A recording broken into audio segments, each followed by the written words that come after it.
राजस्थान में चुनाव को मात्र 3 से 4 महीने बचे हैं और ऐसे में अभी सभी सियासी दल अपने अपने दावे ठोक रहे हैं। किसी को सर्वे में आगे दिखाया जा रहा है, किसी को सर्वे में पीछे, और तमाम ऐसी बातें हो रही हैं। विधानसभा का सत्र भी चल रहा था, लेकिन वो 2 अगस्त के लिए बंद हो गया है, स्थगित हो गया है।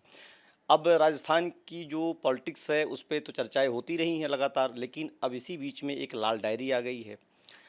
कौन किस सीट से चुनाव लड़ेगा, इस पर भी चर्चा तेजी से होने लगी है, क्योंकि संगठन पूरी तरह से कांग्रेस ने अपना पूरा कर लिया है। सभी ब्लॉक पर, जिला में, और जो भी संगठन है, महासचिव, अध्यक्ष सब बन चुके हैं। हमारे साथ मौजूद हैं मुख्यमंत्री अशोक गहलोत के वसडी लोकेश शर्मा जी। बहुत बहुत स्वागत है बीपी लाइव पर आपका। नमस्कार। जो राजस्थान में गर्माहट है पॉलिटिकल, उसको तो आप भाप रहे होंगे। बिल्कुल भाप रहे हैं और ये समय आ गया। अगर चुनाव से 3-4 महीने पहले गर्माहट नहीं होगी तो कब होगी? बिल्कुल आखिरी समय है जब सभी राजनीतिक दल चुनाव में उतरने के लिए तैयार हैं।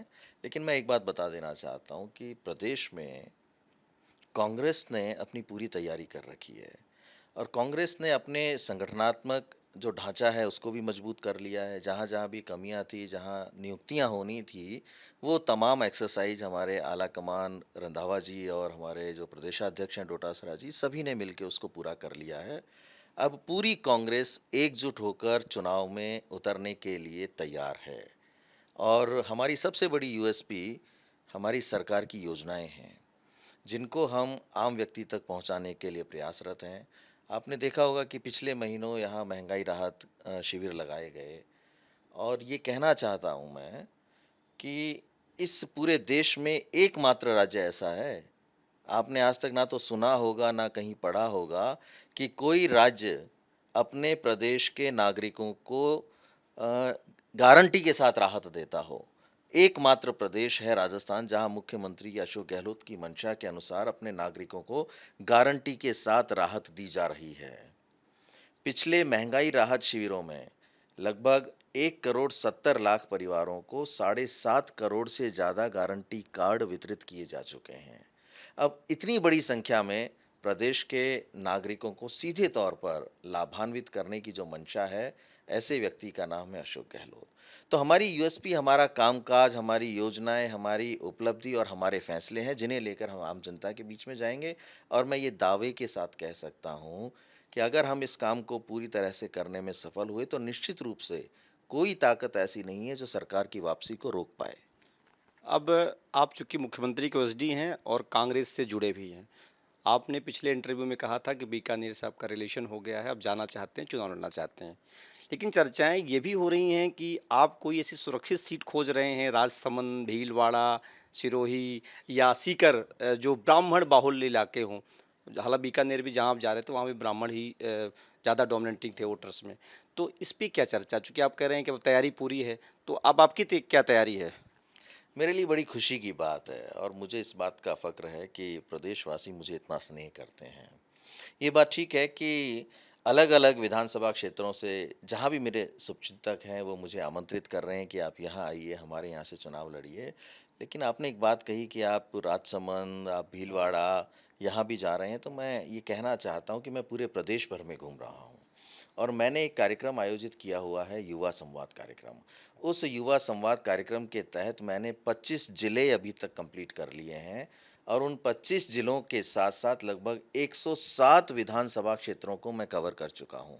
तो मैं पूरे प्रदेश भर में घूम रहा हूँ और मेरे युवा साथियों को इस बात के लिए मैं आग्रह कर रहा हूँ कि अब समय आ गया है, कमर कस लीजिए, अग्रेसिव तरीके से हमें डिजिटल माध्यमों का उपयोग करते हुए जनता के बीच में पहुँचना है और अपनी सरकार की योजनाओं को घर-घर तक पहुँचाना है।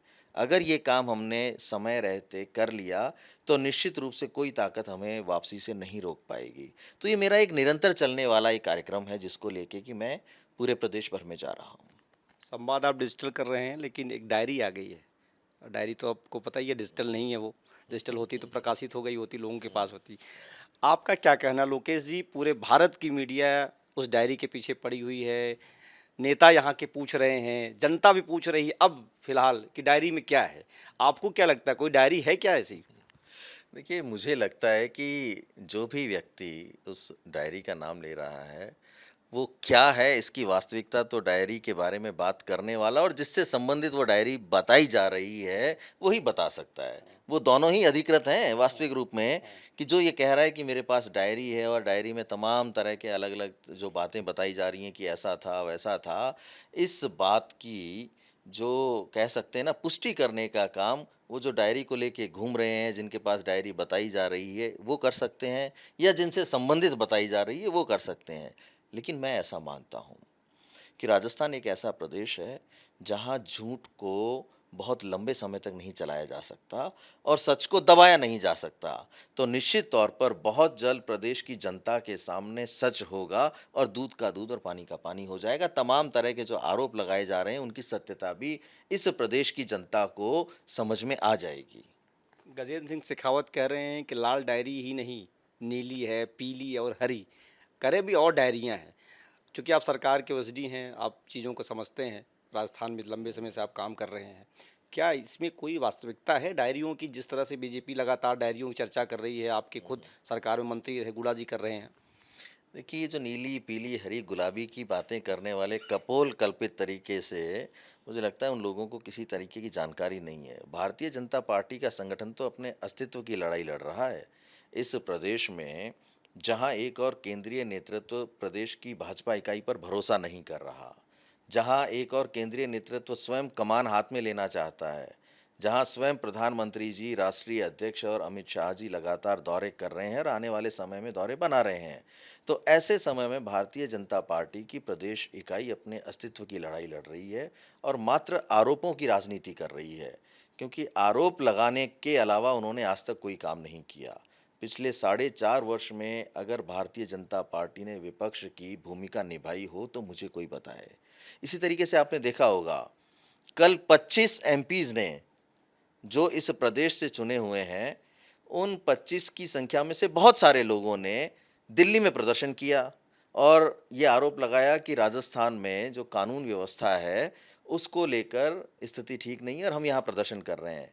मैं ये जानना चाहता हूँ कि प्रदेश की जनता ने उन चुने हुए एमपीज़ पे भरोसा किया था, तो क्या उन चुने हुए एमपीज़ का ये दायित्व नहीं बनता था कि प्रदेश के हितों के लिए तो दिल्ली में आवाज़ उठाते? आज तक संसद में एक भी सांसद ने इस प्रदेश की भलाई के लिए, आप देखिए हम ईआरसीपी को लेकर लगातार बात कर रहे हैं, हम बात कर रहे हैं हमारी जो भीलवाड़ा में मेमू कोच फैक्ट्री थी उसकी बात कर रहे हैं, हम आदिवासी क्षेत्र में रेल लाइन की बात कर रहे हैं, लेकिन किसी भी सांसद ने इन पिछले 4 वर्षों में जब से वो इस प्रदेश से चुन के गए हैं, आज तक राजस्थान के हितों की बात नहीं की। कल अचानक दिल्ली में प्रदर्शन कर रहे हैं, तो इसका सीधा सा मतलब ये है कि अब चूंकि चुनाव हैं, अपनी पार्टी को किसी न किसी रूप में जिंदा रखने के लिए या अपनी पार्टी को आगे बढ़ाने के लिए या अपनी पार्टी के अस्तित्व को बचाए रखने के लिए इस तरह के अनर्गल आरोप लगाकर प्रदेश की और सरकार की छवि को धूमिल करना चाहते हैं। मणिपुर जैसी हिंसात्मक घटनाओं से राजस्थान को कंपेयर करना, ये कहाँ का न्याय है? देखिए, मणिपुर की जो घटनाएं हैं पिछले 3 महीने से पूरा देश देख रहा है। मैं तो चैलेंज के साथ ये कह सकता हूं कि एक भी सांसद ये बता दे कि राजस्थान में जितनी भी घटनाएं हुई या वो आरोप लगाते हैं, क्या कोई भी घटना ऐसी गिना सकते हैं कि जिन पे आज तक कोई कार्रवाई नहीं हो या जिस पे प्रदेश की सरकार ने संवेदनशील तरीके से कार्रवाई नहीं की हो? तो घटनाएं होना और घटनाओं पे कार्रवाई होना, इन दोनों में बहुत अंतर है। घटनाएं हो जाती हैं, उसके ऊपर संज्ञान लिया जाता है और राजस्थान की सरकार उन पे कार्रवाई करती है।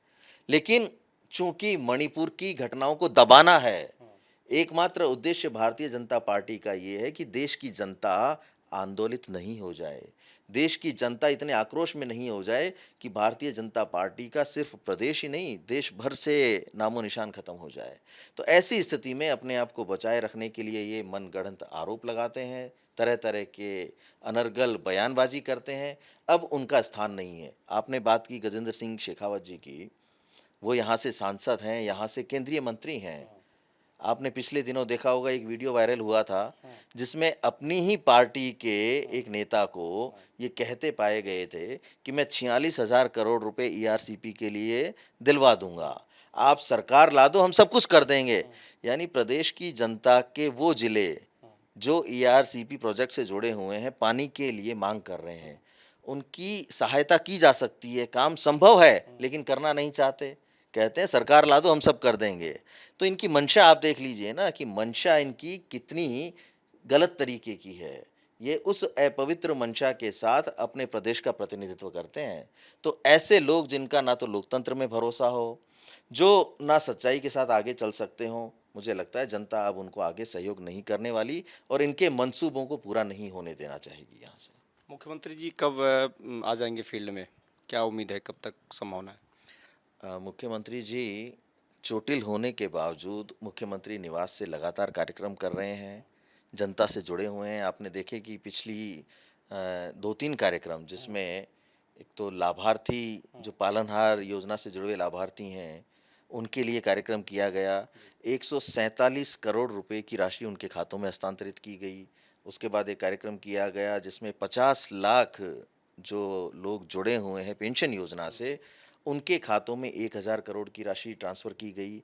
और जो भी ऐसा कार्यक्रम है जिसमें सीधे तौर पर जनता से जुड़ने की बात, तो माननीय मुख्यमंत्री जी मुख्यमंत्री निवास से डिजिटल माध्यमों से या वीसी के माध्यम से जुड़े हुए हैं। और अतिशीघ्र मुझे ये उम्मीद है कि वो स्वस्थ होंगे, उनके पैर की जो चोट है वो जल्दी ठीक होगी और बहुत जल्द आम जनता के बीच में वो दौरे करते हुए पाए जाएंगे। और हमारे पूरे संगठन के साथ हम बहुत मजबूती के साथ तैयार हैं प्रदेश में आने वाले चुनावों के लिए। लोकेश जी, कुछ दिन पहले तक ये कहा जा रहा था कि 5-7 योजनाएं आपकी थी। अब लगभग लगभग सारी बड़ी योजनाएं आप लोगों ने कर दिया। कर्नाटक, गुजरात और एक और राज्य है आंध्र प्रदेश के अलावा, आपने राकोका लाया। यहाँ पर आपने गिग वालों के लिए लाया। अब आपके पास बहुत सारी, आपकी सरकार के लिए बहुत सारी योजनाएं हैं जिस पर आप लेकर के जा सकते हैं। हम आपसे जानना चाहते हैं कि मास्टर स्ट्रोक क्या है? उसमें से सबसे ज़्यादा मास्टर स्ट्रोक कौन-कौन सी योजनाएं हैं जो आप कह रहे हैं कि ये पूरा चेंज कर देंगी? मेरा ऐसा मानना है कि हर व्यक्ति के जीवन को जो छूने वाले जो महत्वपूर्ण विषय हैं, उनमें 2 विषय ऐसे हैं जो आपसे, मुझसे और हर आम व्यक्ति से जुड़े हुए हैं, चिकित्सा और शिक्षा। हमने हर बार जब भी माननीय मुख्यमंत्री जी इस प्रदेश के मुख्यमंत्री बने हैं और हमने शासन किया है, तो आपने देखा होगा कि चिकित्सा और शिक्षा को लेके उन्होंने आमूल-चूल परिवर्तन किए हैं, प्रयोग किए हैं और आम जनता को राहत देने का काम किया है। हमारे पिछले कार्यकाल में भी हमारी जो निःशुल्क दवा योजना थी, वो पूरे विश्व भर में प्रसिद्ध हुई थी। डब्ल्यूएचओ तक ने हमारी तारीफ़ की थी। तो शिक्षा में आप देखिए किस तरीके के आम जनता को राहत देने वाले काम किए हैं कि हर व्यक्ति ये चाहता है कि उसके बच्चों को अच्छी से अच्छी शिक्षा हासिल हो, क्योंकि शिक्षा ही एक ऐसा माध्यम है जिससे वो अपने भविष्य को संवार सकता है, आत्मनिर्भर हो सकता है।